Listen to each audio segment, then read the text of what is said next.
Good evening friends. మనకు 2016 అయిపోయింది. ఇప్పుడు ప్రజెంట్ చాలా మంది గవర్నమెంట్ జాబ్స్ కోసం ఈ మంత్లో నోటిఫికేషన్ వస్తుందని వెయిట్ చేస్తున్నాం. సో 2016లో ఉన్నటువంటి ఎటువంటి గవర్నమెంట్, స్టేట్ గవర్నమెంటే కానీ సెంట్రల్ గవర్నమెంటే కానీ ఏ కమిటీలు వేసింది, ఏ కమిషన్లు వేసింది, సో అవన్నీ ఒక సింగిల్ వీడియోలో మనం ఇక్కడ నేర్చుకుందాం. సో మన ఈరోజు టుడే టాపిక్ ఇస్ 2016 కమిటీలు, కమిషన్లు. ఓకే, ఫస్ట్ ఇన్ జనవరి 1నే ఒక కమిషన్ వచ్చింది. దేని మీద అంటే సెన్సార్ బోర్డు, తెలిసిందే కదా, చలనచిత్ర పరిశ్రమ. దాంట్లో భాగంగా దాని గురించి ఒక కమిటీ వేయడం జరిగింది. సెన్సార్ బోర్డు పునర్వ్యవస్థీకరణ చర్యల భాగంగా కేంద్రం కమిటీ వేసింది. దీనికి అధ్యక్షుడు ఎవరు అంటే శ్యామ్ బెనగల్, ప్రముఖ దర్శకుడు. శ్యామ్ బెనగల్ అధ్యక్షతన సెన్సార్ బోర్డు పునర్వ్యవస్థీకరణలో కేంద్రం కమిటీ వేసింది. దీంట్లో మెంబర్స్ ఎవరు లేవులు అంటే చిత్ర ప్రొడ్యూసర్ అయినటువంటి రాకేష్ ఓం ప్రకాష్ మెహ్రా అండ్ ప్రకటనలకు అడ్వర్టైజ్మెంట్కి చెందినటువంటి పీయూష్ పాండే, నెక్స్ట్ చలనచిత్ర విమర్శకుడు భావన సోమయ్య అండ్ జాతీయ చలనచిత్ర అభివృద్ధి మండలి ఎండి నీనా లాత్ గుప్తా మరియు సంయుక్త కార్యదర్శి సంజయ్ మూర్తి. వీళ్ళందరూ ఆ కమిటీలో మెంబర్స్. ఈ కమిటీ కాలపరిమితి వచ్చేసి 2 నెలలు. ఓకేనా. సో ఇది జనవరి 1న సెన్సార్ బోర్డ్ గురించి అధ్యక్షుడు ఎవరు అంటే శ్యామ్ బెనగల్. రెండో కమిటీ వచ్చేసి జనవరి 28న వేయడం జరిగింది.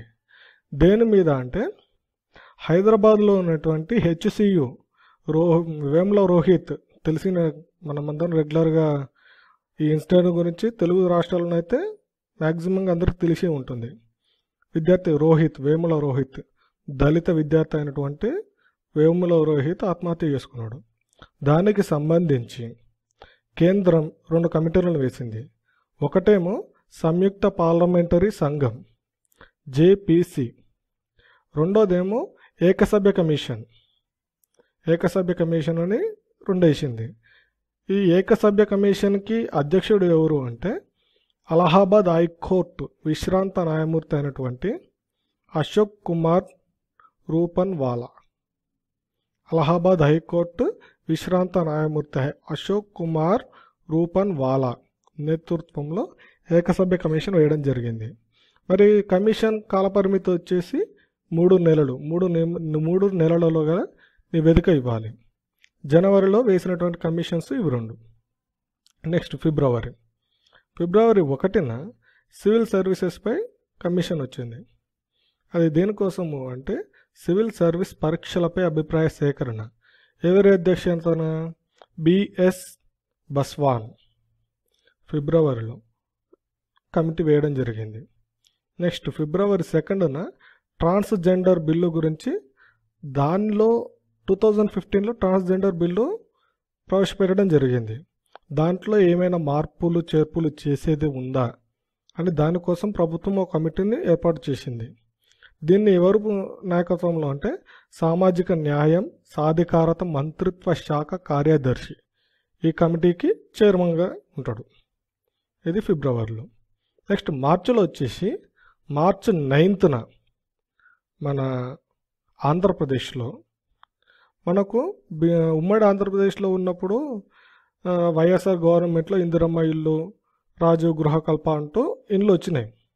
సో ఇప్పుడు ఆంధ్రప్రదేశ్ ముఖ్యమంత్రి అయినటువంటి చంద్రబాబు నాయుడు గారు అల్పాదాయ వర్గాల కోసం, ఆర్థికంగా వెనుకబడిన వారి కోసం గృహాలు నిర్మించడంలో ఆ పథకం కోసం పారిశ్రామికవేత్తలను ఉన్నతాధికారులతో కలుపుకొని ఒక కమిటీ వేసిండు. పారిశ్రామికవేత్తలు, ఉన్నతాధికారులు. సో దీనికి ఎవరు అధ్యక్షుడు అంటే ప్రముఖ పారిశ్రామికవేత్త అయినటువంటి ఎం శ్రీనిరాజ్, శ్రీ సిటీ చైర్పర్సన్ అయినటువంటి ఎం శ్రీనిరాజ్ దీనికి అధ్యక్షుడిగా ఉంటాడు. నెక్స్ట్ మార్చిలో ఉన్నది ఒకటే కమిటీ. ఏప్రిల్ 23 మనకు ఇంకో కమిటీ వచ్చింది. దేనికోసం అంటే కౌలు భూముల గురించి. మనకు కాంపిటేటివ్ ఫీల్డ్లో ఎస్పెషల్లీ స్టేట్ గవర్నమెంట్ జాబ్స్ కోసం ప్రిపేర్ అవుతున్న వాళ్ళు కౌలు భూముల చట్టాల గురించి ప్రత్యేకంగా నేర్చుకోవాలి. ఇవి మనకు 1950 అంతకంటే ముందు నుంచే తెలంగాణలో అయితే నిజాం పరిపాలన నుంచి కూడా కౌలు చట్టాలు వచ్చినాయి. ఉమ్మడి ఆంధ్రప్రదేశ్లో కౌలు చట్టాలు వచ్చాయి. ఇప్పుడు విడిపోయాక కౌలు చట్టాల గురించి కేంద్ర ప్రభుత్వం, ఇంతవరకు మన రాష్ట్ర ప్రభుత్వాలలో మనకు తెలంగాణలో ఆంధ్రలో వచ్చినాయి కౌలు చట్టాలు. ఇప్పుడు కేంద్ర ప్రభుత్వం కౌలు చట్టాల గురించి ఒక కమిషన్ వేసింది. దాని గురించి ఇక్కడ డిస్కస్ చేద్దాం. భూ యజమానులకు అనుకూలంగా వారి హక్కులకు సంపూర్ణ భద్రత ఉంటుందన్న నమ్మకం కలిగించేలా కౌలుదారి చట్టాన్ని సరళీకరించాలని కేంద్ర ప్రభుత్వం నియమించిన నిపుణుల కమిటీ. మరి ఎవల కమిటీ అంటే 2015లోనే ఈ కౌలు చట్టాన్ని నియమించింది. దానికి ఎవరు అధ్యక్షులు అంటే నీతి ఆయోగ్ వ్యవసాయ శాస్త్రవేత్త అయినటువంటి టి హాక్ చైర్మన్గా 2015 సెప్టెంబర్లో కౌలుదారు చట్టాన్ని తయారు చేయాలని కేంద్ర ప్రభుత్వం నియమించింది. ఓకేనా. ఈ కమిటీ తన నివేదికను నీతి ఆయోగ్కు సమర్పిస్తుంది. ఎందుకంటే న్యాచురల్గా కొన్ని కమిటీలు వాళ్ళ దేనికి సంబంధిస్తాయని కూడా అడుగుతారు, దేనికి సమర్పిస్తాయి అని. ఇక్కడ కౌలుదారు చట్టాన్ని నీతి ఆయోగ్కి తన నివేదికను సమర్పిస్తుంది. ఓకేనా. మరి ఈ కౌలు చట్టాలు అన్ని సరళీకరించాలి అని చెప్పింది. అంటే వేరే వేరే రాష్ట్రాలకు డిఫరెంట్గా ఏమైనా ఉంటాయి కౌలు చట్టాలు ఒకసారి చూద్దాం. కౌలుదారి చట్టాలు ఒక్కో రాష్ట్రంలో ఒక్కో తీరుగున్నాయి. అవి టోటల్గా ఏ విధంగా ఉన్నాయో చూద్దాం ఒకసారి. కేరళ, జమ్మూ కాశ్మీర్, మణిపూర్లలో ఈ 3 రాష్ట్రాలలో వ్యవసాయ భూమిని లీజుకు ఇవ్వడం లేదా కౌలుకి ఇవ్వడం పూర్తిగా నిషేధం. జమ్మూ కాశ్మీర్లో కానీ కేరళ కానీ మణిపూర్లలో నువ్వు కౌలుకి ఇవ్వడానికి ఎటువంటి ఆస్కారం లేదు. నెక్స్ట్ బీహార్, కర్ణాటక, మధ్యప్రదేశ్, ఛత్తీస్గఢ్, ఉత్తరప్రదేశ్, ఉత్తరాఖండ్, హిమాచల్ ప్రదేశ్, త్రిపుర, తెలంగాణ, ఒడిశా ఈ రాష్ట్రాలలో కొన్ని వర్గాల వారు మాత్రమే కౌలుకిచ్చేందుకు ఛాన్స్ ఉంది.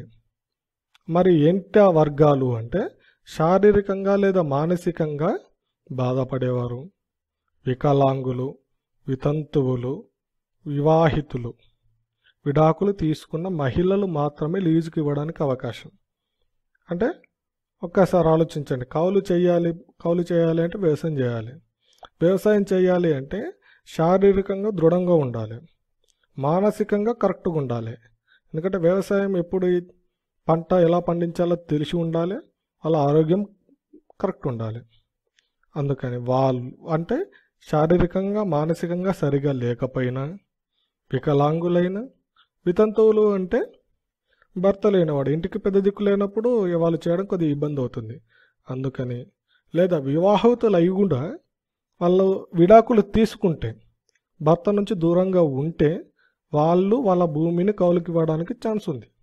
మిగతా ఎవ్వరు కౌలుకి ఇవ్వడానికి ఛాన్స్ లేదు. కర్ణాటకలో ఓన్లీ సోల్జర్స్, సైనికులు మాత్రమే ఇవ్వాలి, మిగతా ఎవ్వరూ కౌలుకి ఇవ్వడానికి ఛాన్స్ లేదు.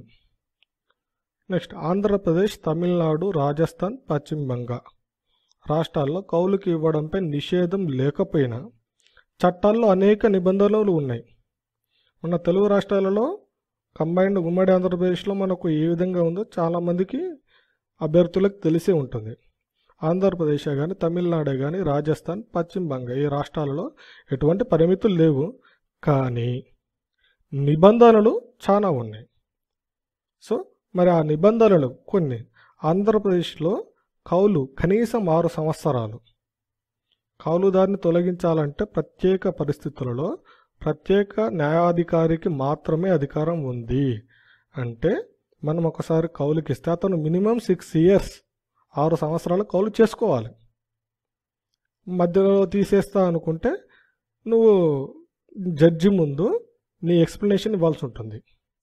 అదేవిధంగా తమిళనాడులో కౌలుదారులను తొలగించాలంటే చట్టంలోని నిబంధనలను ఉల్లంఘించినట్లు ఆర్డీఓ నిర్ధారించాలి. అంటే అతను కౌలు సక్రమంగా చేస్తలేడు అని ఆర్డీఓ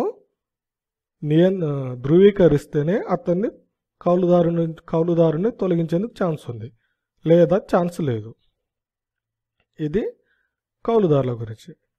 మరి జాతీయ నమూనా సర్వే 70 ప్రకారం కౌలు భూమి 10% కంటే ఎక్కువగా ఉన్న రాష్ట్రాలు. సో ఈ రాష్ట్రాలలో కౌలు చేసుకునే భూమి 10% కంటే ఎక్కువనే ఉంది. ఆంధ్రప్రదేశ్ హయ్యెస్ట్గా 33.75% కౌలు భూమి ఉంది. Punjab second place 24.62, Bihar 21.04, Sikkim 18.21. So తెలంగాణకు వచ్చేసరికి లీస్ట్లో 13.56. ఓకేనా, ఇది కౌలు చోటల గురించి. ఇప్పుడు ఏప్రిల్ 25న మనకు జీడిపి ఆర్థిక రంగం దాని గురించి ఒక చట్టం వచ్చింది. దాని గురించి తెలుసుకుందాం. ప్రణబ్ సేన్ ఆధ్వర్యంలో కొత్త జీడిపి సిరీస్పై కేంద్ర ప్రభుత్వం ఏర్పాటు చేసిన త్రిసభ్య కమిటీ. జీడిపి కొత్త సిరీస్ కోసము కేంద్ర ప్రభుత్వం ఒక త్రిసభ్య కమిటీని ఏర్పాటు చేసింది. ఎవరి నాయకత్వంలో? ప్రణబ్ సేన్. దీని ప్రకారం 2013-14లో భారతదేశ జీడిపి వృద్ధి రేటు 6.9%. అయితే అంత క్రితం సిరీస్ ప్రకారం, అంటే ఓల్డ్ జీడిపి సిరీస్ ప్రకారం మన వృద్ధి రేటు అంచనా 4.7% మాత్రమే. కొత్త జీడిపి సిరీస్ ప్రకారం అయితే 6.9, పాత జీడిపి సిరీస్ ప్రకారం అయితే 4.7. సో ఈ కొత్త సిరీస్ కారణంగా జీడిపి వృద్ధి ముఖ్యంగా తయారీ రంగ వృద్ధి మార్చితో ముగిసిన, అంటే తయారీ రంగం మనము మన అకాడమిక్ ఇయర్ని, అంటే ఫైనాన్షియల్ ఇయర్ని ఏప్రిల్ టు మార్చ్ కౌంట్ చేస్తాం. అదేవిధంగా తయారీ రంగం మార్చితో ముగిసింది. ఈ ఏడాదిలో అధికంగా కనిపిస్తుంది. సో త్వరలోనే తమ నివేదికను సమర్పిస్తామని ఎవరు? ప్రణబ్ సేన్ కేంద్రానికి తెలియపరిచిండు. ఓకేనా. నెక్స్ట్ ఏప్రిల్ 29 మనకు విభజన చట్టం, ఉమ్మడి ఆంధ్రప్రదేశ్ను విభజించారు, తెలంగాణగా ఆంధ్రప్రదేశ్గా. దీంట్లో విభజన చట్టం మనకు ఇంకా కొన్ని ఆస్తులని డివైడ్ చేస్తూనే ఉన్నారు. ఉద్యోగాల పంపకాలు జరుగుతూనే ఉన్నాయి, కొన్ని ఆస్తులు కూడా ఇంకా విభజనలో జరుగుతూనే ఉన్నాయి. సో వాటి గురించి ఒక చట్టం, దాని గురించి విభజన చట్టంలోని 10వ షెడ్యూల్ సంస్థలో ఉన్నటువంటి ఆస్తులు అప్పుల విభజనని ఎవరు పర్యవేక్షిస్తారు అంటే వీటిని పర్యవేక్షించడానికి ఆంధ్రప్రదేశ్ ప్రభుత్వం ఉన్నత స్థాయి కమిటీని ఏర్పాటు చేసింది. ఇటీవల సుప్రీంకోర్టు వెలువరించిన తీర్పుకు లోబడి ఈ కమిటీని ఏర్పాటు చేసినట్టు వెల్లడించింది. ఓకేనా. అయితే మరి ఆ కమిటీ అధ్యక్షుడు ఎవరు అంటే ప్రభుత్వ ప్రధాన కార్యదర్శి అయినటువంటి ఎస్పి టక్కర్ చైర్మన్గా ఉండి, కమిటీలో న్యాయశాఖ కార్యదర్శిని, ఏఎఫ్ఆర్సి సలహాదారు ఎస్ బాలసుబ్రహ్మణ్యం, రాష్ట్ర పునర్వ్యవస్థీకరణ వ్యవహారాల ముఖ్య కార్యదర్శి అయినటువంటి ఎల్ ప్రేమచంద్రారెడ్డిని సభ్యులుగా ఉంచారు. ఇవి ఇప్పటి వరకు ఏప్రిల్ వరకు. ఇప్పుడు మేలో ఉన్నటువంటి కమిటీ, మేలో కేంద్ర ప్రభుత్వం నియమించిన కమిటీ దేని గురించి? విద్యా విధానం గురించి. నూతన విద్యా విధానం ఎన్ఈపి రూపకల్పనకు కేంద్ర ప్రభుత్వం నియమించిన కమిటీ ఎవరిది అంటే సుబ్రమణియన్ కమిటీ. సో ఈ కమిటీ మనకు నివేదికను ఇచ్చింది. సో దాని ప్రకారం తీసుకుంటే ఉన్నత విద్యలో ప్రమాణాలు మెరుగుపడడానికి విదేశాల్లోని అత్యంత ఉన్నతమైన విద్యా సంస్థల్ని తగినన్ని ఆంక్షలతో మన దేశంలోకి అనుమతించాలని పేర్కొంది. నెక్స్ట్, ఉత్తీర్ణతతో సంబంధం లేకుండా పై తరగతికి పంపించే విధానాన్ని సమీక్షించాలని సూచించింది. అంటే మరి పాస్ కాకుండానే పై తరగతిగా ఏ క్లాస్ వరకు అంటే 4th వరకు మాత్రమే. సో 4th వరకు అంటే 1st to 4th వరకు వాళ్ళు పాస్ అయినా కాకుండా పై తరగతి ఫ్రెండ్స్, మనం ఇంతకుముందుకు వీడియోలో జనవరి నుంచి మే వరకు ఉన్నటువంటి కమిటీలు కమిషన్స్ చూసాం. ఇప్పుడు జూన్ నుంచి డిసెంబర్ వరకు. సో జూన్ 9న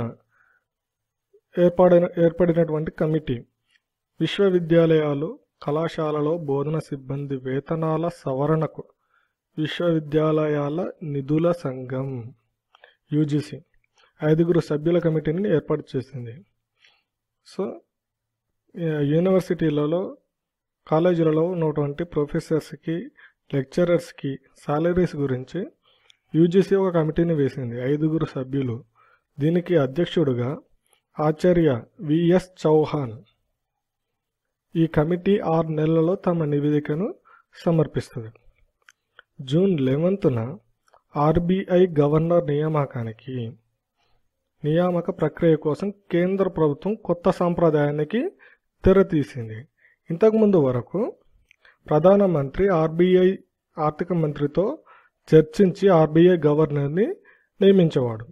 ఇప్పుడు అలా కాకుండా కేంద్ర ప్రభుత్వం ఒక కమిటీని ఏర్పాటు చేసింది.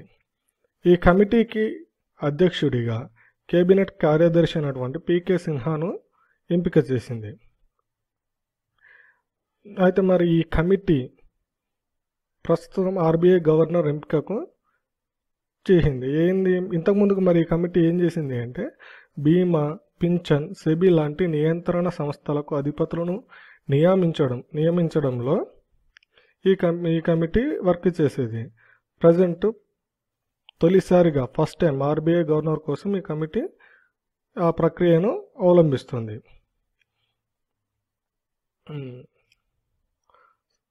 అయితే ఇంతకు ముందుకు సెబీ అధిపతిని నియమించడానికి అర్హులైన వ్యక్తులను నియమించడం కోసం గతేడాది ఆర్థిక రంగ నియంత్రణ నియామక అన్వేషణ కమిటీ NSRASC ఆర్థిక రంగ నియంత్రణ నియామక అన్వేషణ కమిటీ NSRASCని ప్రభుత్వం ఏర్పాటు చేసింది. కానీ ఈ కమిటీ ఇచ్చినటువంటి రిపోర్ట్ని పక్కన పెట్టి UK సిన్హాకే ప్రభుత్వం పట్టం కట్టింది. తాజాగా ఈ కమిటీలో UK సిన్హాతో పాటుగా PK మిశ్రా ప్రభుత్వం నుంచి శాశ్వత నామిని, 3 బయట వ్యక్తులు. వాళ్ళు ఎవరై అంటే రాజీవ్ కుమార్, మనోజ్ పాండా, బిమల్ N పటేల్ మరియు ఒక ఆర్థిక శాఖ ప్రత్యేక ఆహ్వానితుడు. వీళ్ళందరూ సభ్యులు.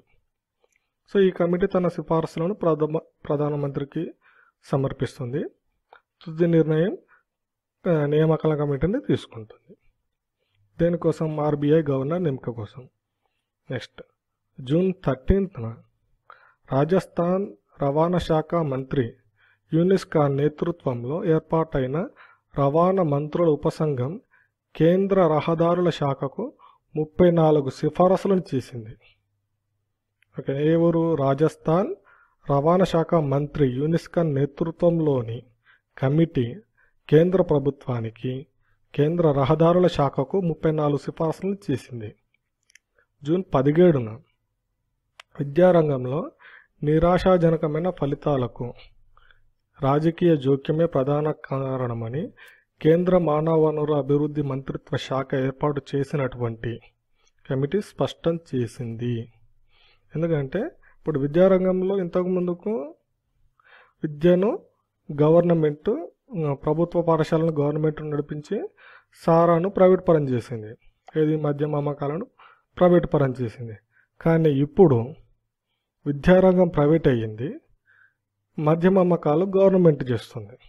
అందువల్ల చాలా అవకతవకలు జరిగినాయి. అండ్ మోరోవర్ మన పిల్లలకి, చిల్డ్రన్స్కి సరైన విద్యనే కానీ అది ఎంత ఒక కార్పొరేట్ రంగం అయిపోయి వాళ్ళని ఒక యంత్రాల్లో తయారు చేస్తున్నాం కానీ సరైన విద్యను అందించడం లేదు.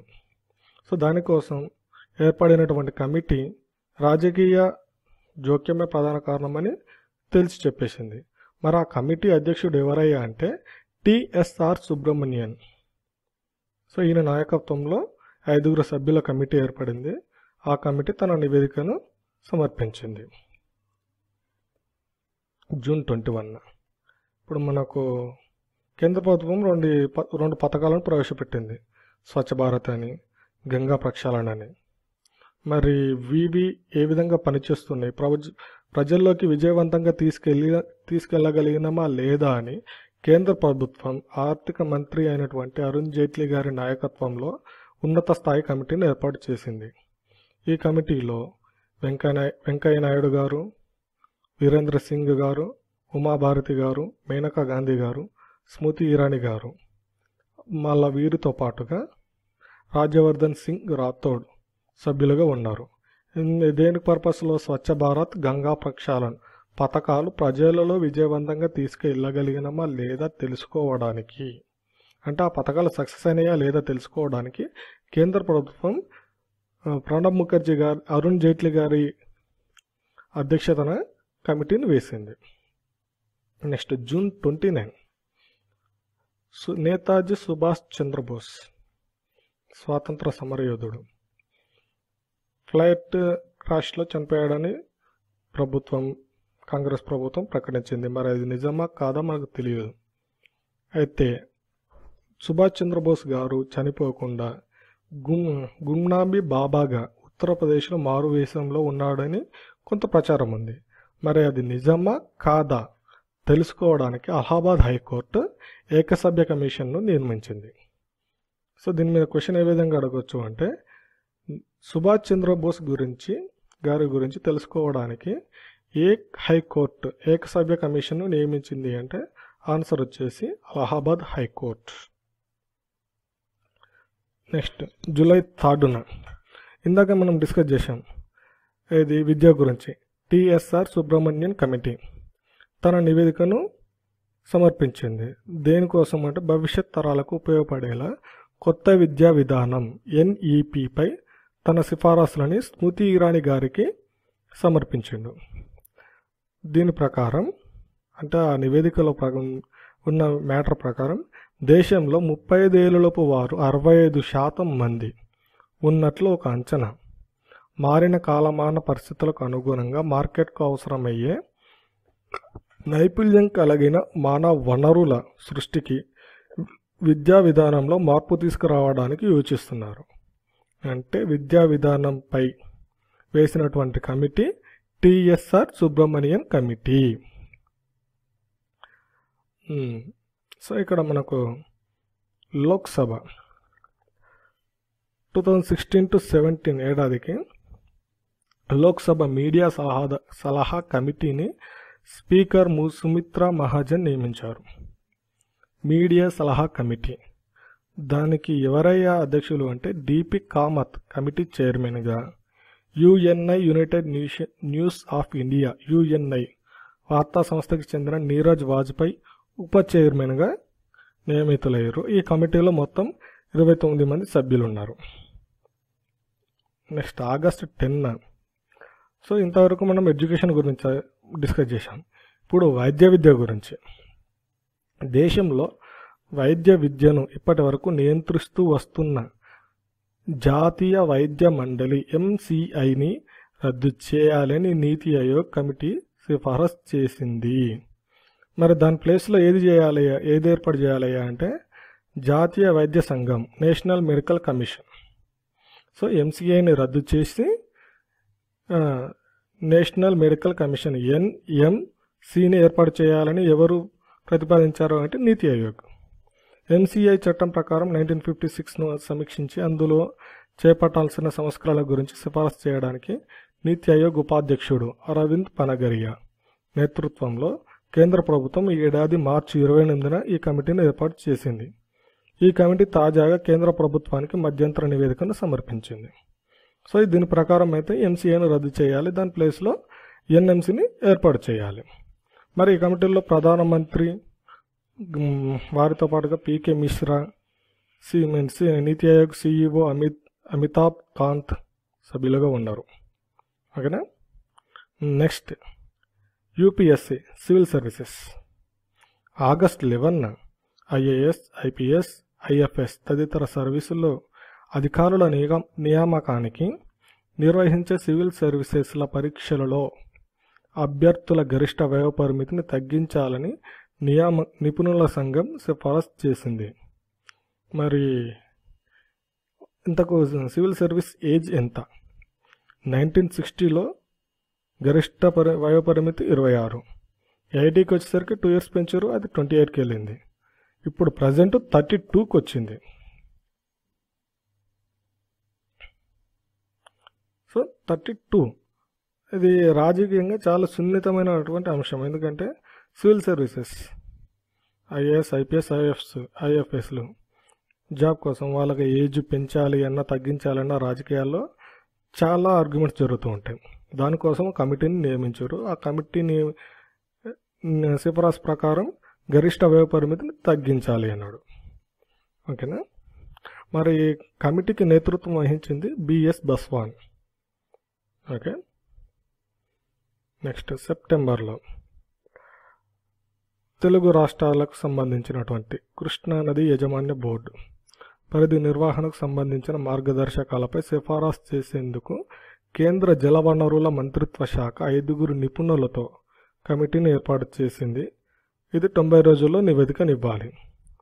సో మరి దీనికి ఎవరు ఉన్నారు అంటే ప్రముఖ నీటిపారుదల రంగ నిపుణుడు, అంతర్జాతీయ స్థాయిలో పలు కమిటీల్లో పనిచేసిన కేంద్ర జల సంఘం మాజీ chairman AD Mohile committee chairman. So కృష్ణానదిపై వేసినటువంటి కమిటీ ఎవరిదేమయ్యా అంటే ఏడి మోహిలే. నెక్స్ట్ దీంట్లో సభ్యులు వచ్చేసి M Gopalakrishnan, next Nityanandan Rai, next MK Goyal. వీరితో పాటుగా కేంద్ర విద్యుత్ మంత్రిత్వ శాఖ నుంచి ఒకరు సభ్యులు. ఇది కృష్ణానది యాజమాన్య బోర్డు గురించి ఉన్నటువంటి కమిటీ. ఇదే రోజు తెలుగు భాషా సంస్కృతి కోసం తెలుగును సంస్కృతిని అభివృద్ధి చేయడానికి ఏపీ ఆంధ్రప్రదేశ్ ప్రభుత్వం కమిటీని ఏర్పాటు చేసింది. ఈ కమిటీకి రాష్ట్ర భాష సాంస్కృతిక సమాచార శాఖ మంత్రి పల్లె రఘునాథరెడ్డి చైర్మన్. ఏర్పాటు చేసింది ఏపీ. చైర్మన్ వచ్చేసి పల్లె రఘునాథరెడ్డి. ఉపసభాపతి మండలి బుద్ధప్రసాద్, ప్రభుత్వ సలహాదారు పరకాల ప్రభాకర్, సాంస్కృతిక శాఖ కార్యదర్శి శ్రీకాంత్, పురావస్తు శాఖ సంచాలకులు జీవి రామకృష్ణారావు, సాంస్కృతిక శాఖ సంచాలకులు డి విజయభాస్కర్ సభ్యులు.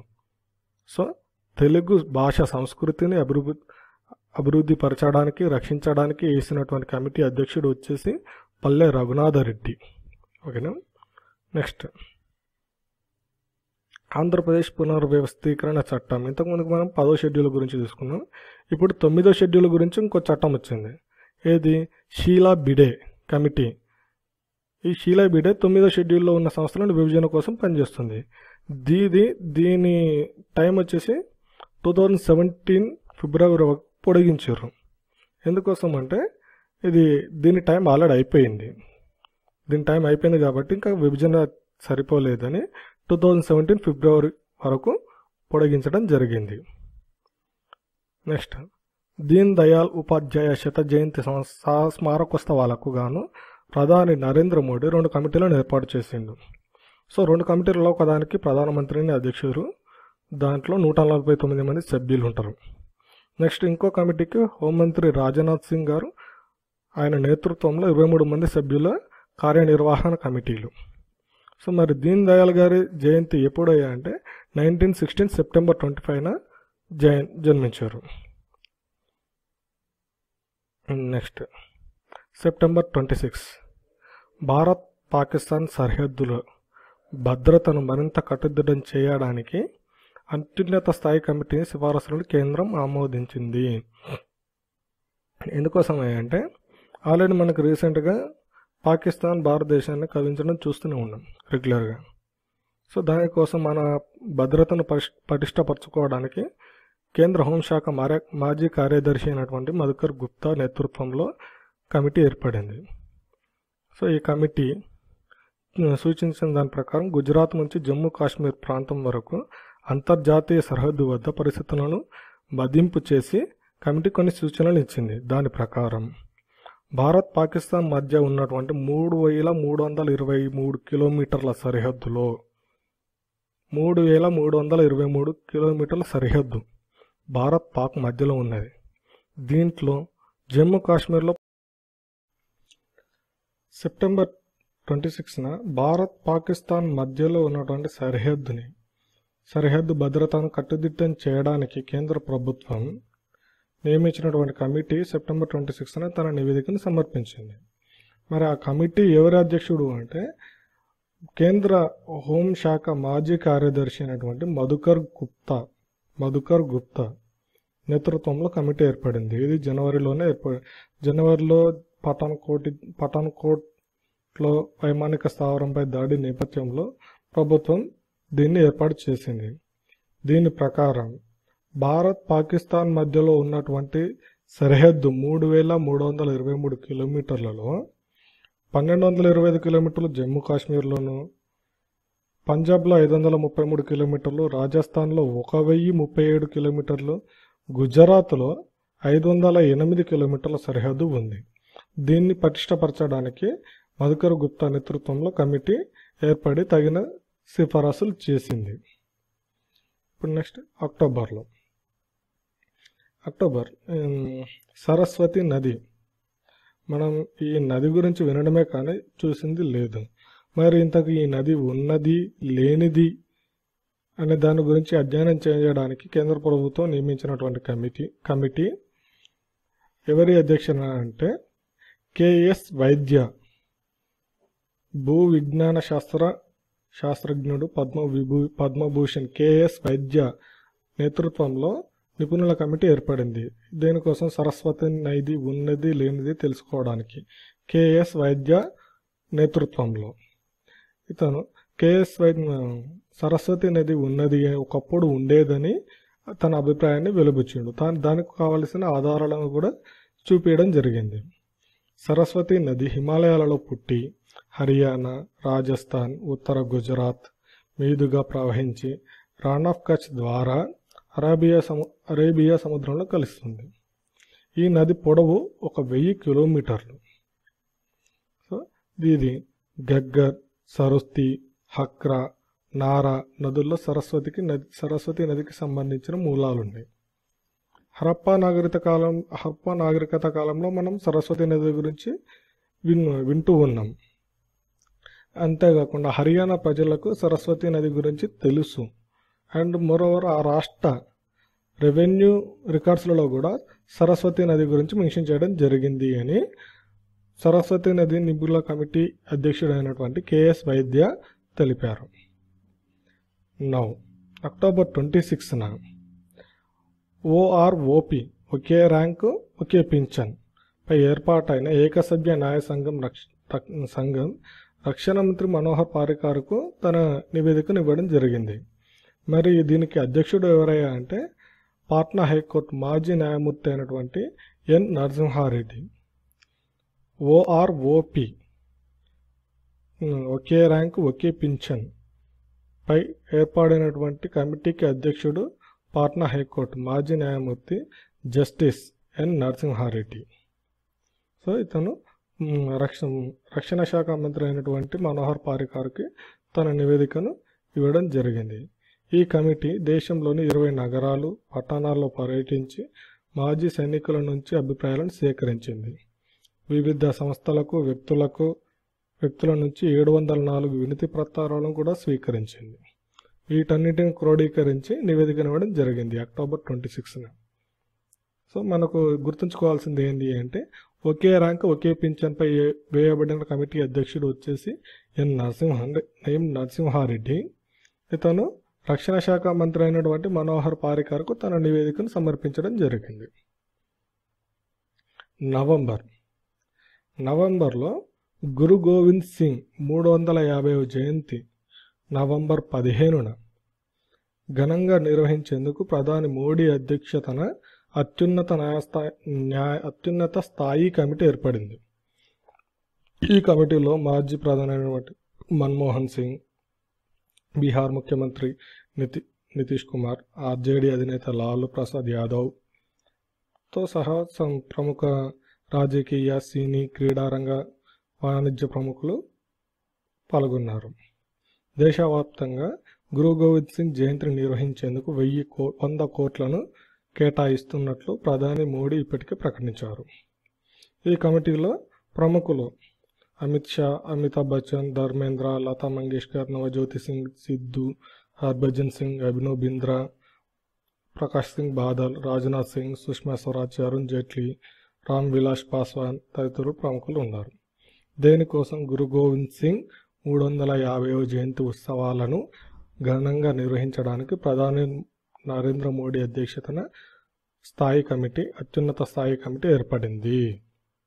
దీనిలో ప్రముఖులు మాజీ ప్రధానితో సహా చాలామంది ప్రముఖులు పాల్గొన్నారు. 100 కోట్ల నిధిని దీనికోసం కేటాయించడం జరిగింది. నవంబర్ 20 సమాన వేతన నిబంధనలు 1991 అమలు తీరు పర్యవేక్షణకు కేంద్ర కార్మిక శాఖ మంత్రి బండారు దత్తాత్రేయ నేతృత్వంలో కేంద్ర సలహా సమితిని ప్రభుత్వం ఏర్పాటు చేసింది. ఈ సమితిలో 16 మంది అధికార, అనధికార సభ్యులు నియమించారు. ఇందులో తెలంగాణ కార్మిక శాఖ కార్యదర్శి ఎక్స్ అఫిషియో సభ్యుడిగా ఉంటారు. మనం గుర్తుంచుకోవాల్సింది ఏంటి అంటే సమాన వేతన నిబంధనలు 1991 అమలు తీరును పర్యవేక్షించడానికి ఎవరి అధ్యక్షతన కమిటీ ఏర్పడింది? బండారు దత్తాత్రేయ. దీనిలో ఎక్స్ అఫిషియో పర్సన్ ఎవరు? తెలంగాణ కార్మిక శాఖ కార్యదర్శి. Next November 25. సో నవంబర్ 25 అంటే నవంబర్ 8నే పెద్ద నోట్లను రద్దు చేయడం జరిగింది. సో దానికోసం కమిటీలు వేయడం జరిగింది. సో దానిలో మరి పెద్ద నోట్ల రద్దు తర్వాత వచ్చినటువంటి మార్పులకే కానీ ఇబ్బందులకే కానీ వాటిని సవరించడానికి తదనుగుణంగా నిపుణుల కమిటీని వేయడం జరిగింది. ఆ నిపుణుల కమిటీ ఏంటయ్యా అంటే ఇందులో కేంద్ర ఆర్థిక, ఐటీ, పారిశ్రామిక విధానాలను ప్రోత్సాహకం, పెట్టుబడులు, ప్రభుత్వ ఆస్తుల నిర్వహణ కార్యదర్శులు, భారతీయ జాతీయ చెల్లింపుల సంస్థ ఎండి, సిఇఓ, గ్రామీణాభివృద్ధి శాఖ కార్యదర్శి, జాతీయ రహదారుల సంస్థ చైర్మన్, నీతి ఆయోగ్ సలహాదారులు సభ్యులు. దేనికోసం? నీతి ఆయోగ్ ముఖ్య కార్యదర్శిగా కార్యనిర్వహణాధికారి అమితాబ్ కాంత్ నేతృత్వంలో నిపుణుల కమిటీ ఏర్పాటు చేయడం జరిగింది. ఎందుకోసం? పెద్ద నోట్ల రద్దును పర్యవేక్షిస్తూ ప్రజల భారాన్ని తగ్గించడానికి. దీనిలో ప్రముఖులందరూ సభ్యులు. నవంబర్ 28 పెద్ద నోట్ల రద్దు నేపథ్యంలో ఆర్థిక లావాదేవీలన్నీ డిజిటల్ రూపంలోకి తెచ్చేందుకు చేపట్టాల్సిన చర్యలపై డిజిటల్ రూపంలోకి మారవడానికి ఎటువంటి సిఫారసులు చేయాలని ఒక కమిటీని 5 సభ్యుల కమిటీని ఏర్పాటు చేయడం జరిగింది. ఈ కమిటీకి అధ్యక్షుడిగా చంద్రబాబు నాయుడు గారిని నియమించడం జరిగింది. వీరితో పాటుగా సభ్యులుగా Madhya Pradesh CM Shivraj Singh Chouhan, Bihar CM Nitish Kumar, Puducherry CM Narayanaswamy, Tripura CM Manik Sarkar ఉన్నారు. సో వీరి కమిటీ సిఫార్సుల ప్రకారం ఏంటిదంటే mobile banking, internet banking, e wallet తదితర రూపాల్లో బ్యాంకింగ్ కార్యకలాపాలను విస్తరించడంపై ఈ కమిటీ తగిన సిఫారసులు చేయడం జరుగుతుంది. Next November 30. సో నవంబర్ 28న కమిటీ ఏర్పడింది. నవంబర్ 30న కూడా ఇంకో కమిటీ వచ్చింది. సో ఇదేం కమిటీ అంటే డిజిటల్ చెల్లింపులను ప్రోత్సహించడంపై మార్గదర్శకాలను రూపొందించేందుకు. ఇంతకుముందు కమిటీ ఏమో సిఫారసు ఏ విధంగా ఉండాలో సిఫారసు చేస్తుంది. ఆ సిఫారసులను పరిశీలించి ఈ కమిటీ మార్గదర్శకాలను నిర్వహిస్తుంది. దీనికి అధ్యక్షుడు ఎవరు అంటే చంద్రబాబు నాయుడు గారే. మరి ఈ సంఘంలో సభ్యుల సంఖ్య 13 మంది. సో సిఫారసుల కోసం ఏర్పడిన కమిటీలో 5, మార్గదర్శకాలను రూపొందించడానికి ఏర్పడిన కమిటీలో 13 మంది. సో అధ్యక్షుడు చంద్రబాబు నాయుడు గారు. ఈ 13 మందిలో ఒడిశా, మధ్యప్రదేశ్, సిక్కిం, పుదుచ్చేరి, మహారాష్ట్ర ముఖ్యమంత్రులు, వీరితో పాటుగా నీతి ఆయోగ్ ఉపాధ్యక్షుడు అరవింద్ పనాగరియా, నెక్స్ట్ సిఇఓ అమితాబ్ కాంత్ సభ్య కార్యదర్శిగా వ్యవహరిస్తారు. ప్రత్యేక ఆహ్వానితులుగా UADAI మాజీ chairman Nandan Nilekani, Boston group chairman Janamejaya Sinha, Netcore managing director Rajesh Jain, iSPIRT సహా వ్యవస్థాపకుడు శరత్ శర్మ, IIM అహ్మదాబాద్ ఆర్థిక విభాగానికి చెందిన ప్రొఫెసర్ జయంత్ వర్మ నియమితులయ్యారు. ఈ మేరకు నీతి ఆయోగ్ ఉత్తర్వులు జారీ చేసింది. ఈ సంఘానికి నిర్దిష్ట కాల పరిమితి అంటూ లేదు. ఈ సంఘం 8 అంశాలపై అధ్యయనం చేయనుంది. నెక్స్ట్, డిసెంబర్ 16 పాకిస్తాన్తో సింధు జలాల ఒప్పందం. సో జనవరిలో జరిగిన పఠాన్కోట్ దాడికి ప్రతిచర్యగా ప్రధానమంత్రి నరేంద్ర మోడీ గారు పాకిస్తాన్తో సింధు నదిపై నదీ జలాల ఒప్పందం గురించి పునఃసమీక్షించాలని కోరుకున్నాడు. సో దానికోసం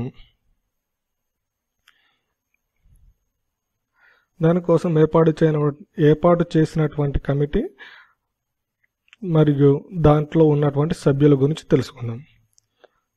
దీనికి ప్రధాని నరేంద్ర మోడీ ముఖ్య కార్యదర్శిగా నృపేంద్ర మిశ్రా నేతృత్వంలో పాకిస్తాన్తో సింధు జలాల ఒప్పందంలోని అన్ని విధానపరమైన అంశాలను పరిశీలించేందుకు భారత ప్రభుత్వం వివిధ మంత్రిత్వ శాఖల అత్యున్నత కార్యదళాన్ని ఏర్పాటు చేసింది. టాస్క్ ఫోర్స్ని ఎవరి అధ్యక్షన అంటే ప్రధాని నరేంద్ర మోడీ అధ్యక్షన కార్యదర్శిగా నృపేంద్ర మిశ్రా.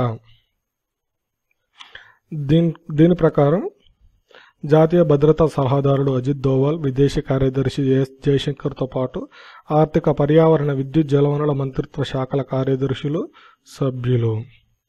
దీంతో పాటుగా సింధు జలాలతో సంబంధం ఉన్న జమ్మూ కాశ్మీర్, పంజాబ్ రాష్ట్రాల ముఖ్యమంత్రులు, ముఖ్య కార్యదర్శులు ఈ కార్యదళంలో ఆహ్వానితులుగా ఉంటారు. నెక్స్ట్, డిసెంబర్ 29 వివాదాల పరిష్కారంలో మధ్యవర్తిత్వ యంత్రాంగాన్ని మరింత సమర్థవంతం చేసే మార్గాలను సూచించడానికి ప్రభుత్వం ఉన్నత స్థాయి సంఘాన్ని నియమించింది. దీనికి సుప్రీంకోర్టు విశ్రాంత న్యాయమూర్తి బిఎన్ శ్రీకృష్ణ సారథ్యం వహిస్తారు. సో డిసెంబర్ 29 ఇదే చివరి కమిటీ ఇన్ 2016. దేనికోసం అంటే మధ్యవర్తిత్వాలని, మీడియేటర్స్ని, దాని గురించి ఒక పర్టికులర్గా నిర్దిష్టమైనటువంటి యంత్రాంగాన్ని నిర్వహించడానికి బిఎన్ శ్రీకృష్ణ సారథ్యంలో కమిటీని ఏర్పాటు చేయడం జరిగింది. ఈ సంఘం ప్రస్తుత మధ్యవర్తిత్వ యంత్రాంగాన్ని సమర్థతను, సదుపాయాలను, వనరులను, నిధులను, సమీకరణ సిబ్బంది, ఇప్పుడున్న ప్రత్యామ్నాయ వివాద పరిష్కార సమస్యలను విశ్లేషించి సమీక్షిస్తుంది. మధ్యవర్తిత్వం కోసం కేంద్రం నుంచి ఆర్థిక సాయం పొందుతున్న సంస్థలను కూడా ఈ కమిటీ పరిశీలిస్తుంది. ఏడీఆర్లో అనుబంధ సంస్థల్లో గల లోపాలను మదింపు చేయడం లాంటి అంశాలను విశ్లేషించి 90 రోజుల్లోగా నివేదిక ఇవ్వడం జరుగుతుంది. సో 2016 ఇంతవరకు మనం డిస్కస్ చేసినటువంటి కమిటీలు, కమిషన్లు 2016లో ఏర్పడిన కమిటీలు. Thank you.